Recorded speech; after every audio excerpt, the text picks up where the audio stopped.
Morning friends, હું અજય ત્રિવેદી અને આજે આપણે ધોરણ 10 માં વિષય અંગ્રેજી અને એમાં આજે રિપોર્ટ રાઇટિંગ જોવાના છીએ. મિત્રો, બોર્ડની એક્ઝામની અંદર સેક્શન ઈ અને એમાં 57 નંબરના પ્રશ્નની અંદર 5 માર્ક્સનો આપણો રિપોર્ટ રાઇટિંગ પૂછાશે. હવે તમારી આજુબાજુ ઘણા બધા રિપોર્ટ રાઇટિંગ ગમે ત્યાંથી પૂછી શકાય. હવે તમારી જે મૂંઝવણ છે કે કયા કરવા કયા ન કરવા, તો મિત્રો આજે આપણે જે જોવાના છીએ એ રિપોર્ટ રાઇટિંગ અત્યાર સુધીની બોર્ડની પરીક્ષામાં સૌથી વધારે વાર પૂછાયેલો છે અને આવનાર બોર્ડની પરીક્ષામાં વધારે વાર પૂછાવાની શક્યતા છે. તો ચાલો આપણે જોઈએ રિપોર્ટ રાઇટિંગ. હવે એમાં વિષય કયો છે? તો જુઓ, prepare a short report on the trekking camp you attend at mount Abu. એટલે અહીંયા પર્વત ઉપર ચડવા માટેનો આ કેમ્પ છે જેને ટ્રેકિંગ કેમ્પ કહેવામાં આવે છે. સ્કૂલ તરફથી યોજાયો છે અને માઉન્ટ આબુમાં યોજાયો છે.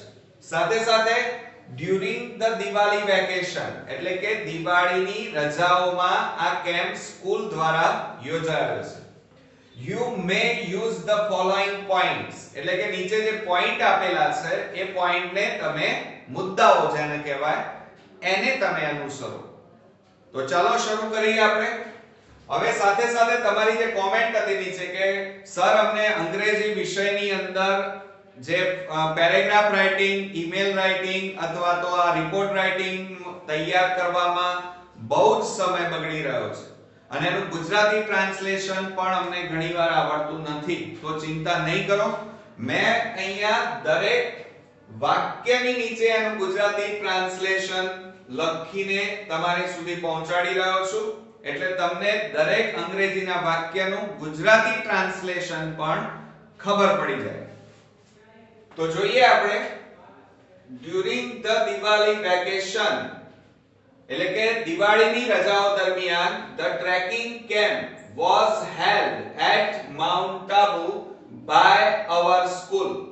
એટલે કે દિવાળીના વેકેશન દરમિયાન અમારી શાળા દ્વારા માઉન્ટ આબુ ખાતે ટ્રેકિંગ કેમ્પનું યોજાયો હતો. આ થઈ ગયેલું છે આખું. રિપોર્ટ રાઇટિંગ ક્યારે લખી શકો કે જ્યારે ઘટના બની ગઈ છે અને એના વિશે તમારે લખવાનું છે, એટલે એ ભૂતકાળ કહેવાય. It was held for a week, એટલે કે એક અઠવાડિયાનો, વીક એટલે અઠવાડિયું, એક અઠવાડિયાનો આ કેમ્પ હતો. About 45 students, એટલે કે 45 વિદ્યાર્થીઓ of the school took part in it. એટલે કે તે એક અઠવાડિયા માટે યોજાયો હતો અને લગભગ 45 વિદ્યાર્થીઓ તેમાં ભાગ લીધો હતો. The students were accompanied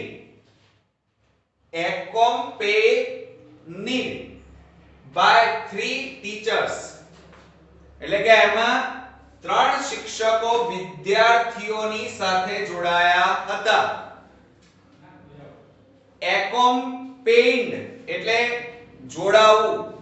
Also team leaders and a coach attend the camp, એટલે કે also એટલે કે તદુપરાંત ટીમ આગેવાનો, ટીમ લીડર, લીડર એટલે આગેવાનો, અને એક કોચ, કોચ એટલે કે જે આપણને સૂચનાઓ આપે કેવી રીતે ચડવું, શું પહેરવું, કેવી રીતે તમારે ત્યાં ભાગ લેવો, એને પ્રશિક્ષક કહેવાય, જે શીખવાડનાર હોય. પ્રશિક્ષક કોચ એટલે એ શિબિરમાં હાજરી આપી. We stayed at the village near Mount Abu, એટલે કે અમે માઉન્ટ આબુ ની નજીક, નિયર એટલે નજીક, વિલેજ એટલે ગામડું, તો આબુની નજીક આવેલા ગામમાં રોકાયા. In the morning we got ready and started trekking. Morning એટલે સવાર, સવારમાં અમે રેડી થઈ ગયા એટલે કે તૈયાર થઈને ટ્રેકિંગ શરૂ કરતા. First of all we started to climb on the small mountains, એટલે કે શરૂઆતમાં અમે નાના પર્વતો ચડવાનું શરૂ કર્યું. સ્મોલ માઉન્ટેન, માઉન્ટેન એટલે પર્વત. It was difficult in the beginning, but then it was easy for us. શરૂઆતમાં જુઓ, ડિફિકલ્ટ એટલે મુશ્કેલી. શરૂઆતમાં તે મુશ્કેલી લાગ્યું, પણ ત્યારબાદ તે અમારા માટે એકદમ સરળ બની ગયું. We enjoyed it. અમે તેનો આનંદ, એન્જોય એટલે આનંદ લીધો. We practiced to climb on the big and difficult mountains. એટલે કે અમે મોટા અને મુશ્કેલ જણાતા, મોટા એટલે big અને મુશ્કેલ એટલે difficult જણાતા પર્વતો, માઉન્ટેન એટલે પર્વત, ચડવાની પણ પ્રેક્ટિસ કરી. બરોબર મિત્રો? હવે મિત્રો આપણે નેક્સ્ટ પોઈન્ટ જોઈએ. We enjoyed swimming in the river. Swimming એટલે તરવું, એન્જોય એટલે આનંદ લેવો અને સ્વિમિંગ એટલે તરવું. તો રિવર એટલે નદી થશે. અમે નદીમાં તરવાનો આનંદ માણ્યો. In the evening we presented various entertainment programs showing our skills, drama, music and mimicry. ફરીથી જોઈ લો. In the evening we presented various entertainment programs showing our skills, drama, music, mimicry.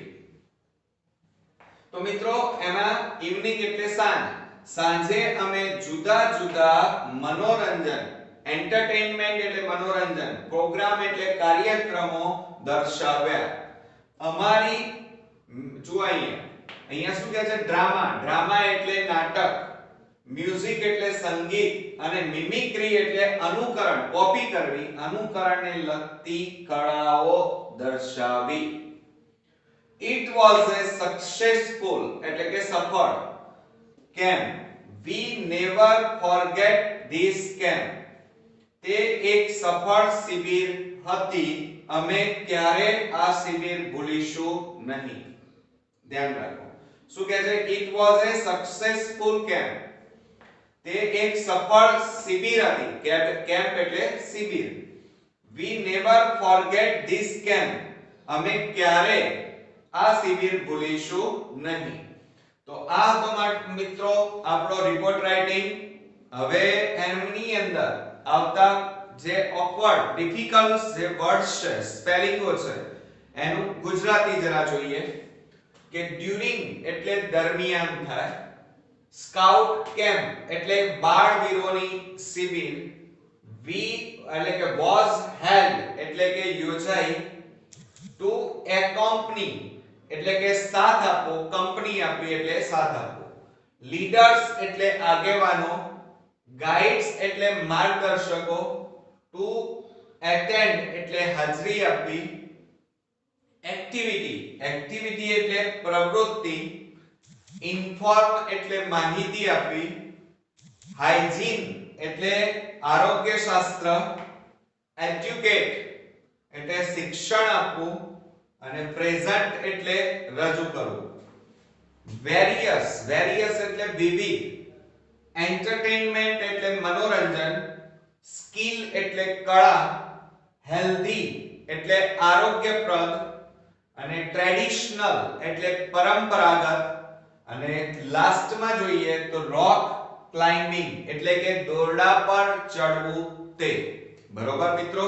તો આપણે જોડે જોડે ડિફિકલ્ટ વર્ડ્સ પણ જોઈ લીધા. આ બધા ડિફિકલ્ટ વર્ડ્સ તમારે 3 વાર લખી પહેલા તૈયાર કરવાના અને પછી તમે પોઈન્ટ વાઇઝ આખો રિપોર્ટ આ રીતે તૈયાર કરી નાખજો. એનું ગુજરાતી ટ્રાન્સલેશન પણ તૈયાર કરજો અને બોર્ડમાં તમારે આ ગુજરાતી ટ્રાન્સલેશન પાછું લખવાનું નથી. ઓકે? ખ્યાલ આવી ગયો?